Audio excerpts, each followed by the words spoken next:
Okay. Let me offer this.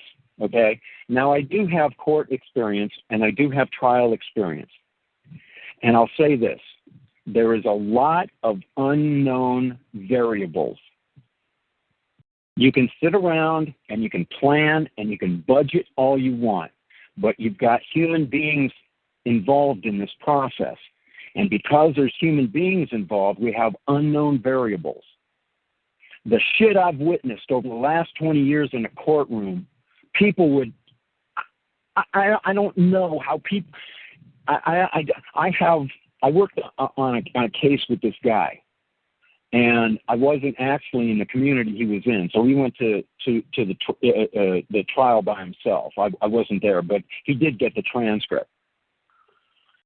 When I got the transcript, I could not believe the words that was coming out of the mouth of this judge. I've probably read this transcript 50 times. I'm not lying. It's absolutely mind-boggling that someone like this is sitting on a bench getting a paycheck. There are attorneys and judges. I could tell what happened in this case too. They would not believe it. And even when they read the transcript, the judge's own words, they would sit there and I would think even the most jaded would sit there and go, he said, what? It is so bad. It's probably the worst case up until the last couple I helped out on I've ever experienced. The last two were absolute disasters.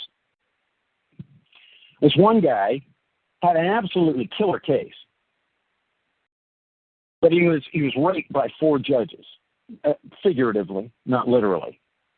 But I'm sure if they could have gotten away with, go ahead. He got sex at the courthouse. Yeah, and so he was in front of a judge every week, for like a month. They compressed time frames on this guy. Now his defense, I think, is pretty brilliant, considering I came up with it.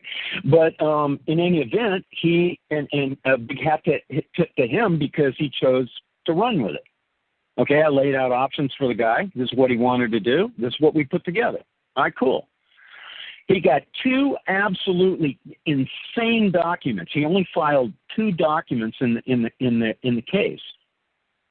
The first one, I'm not going to tell you what it is because I don't want people running off and doing something stupid.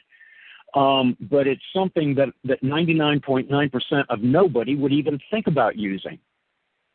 But I've got the case law on it that says, yeah, you can use this in a criminal action. Well, guess what I'm going to do? I'm going to use it in a criminal action because I've used it since I began. I actually broke ranks from my law teacher.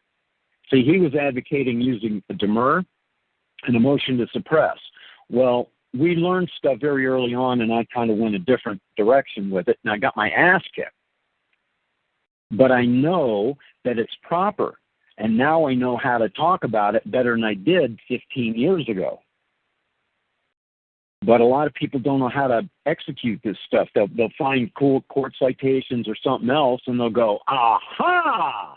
And then they'll go into a courtroom thinking they're going to, get a big pat on the head, and they'll be given a muffin basket and all expense paid vacation at Disney World with the family.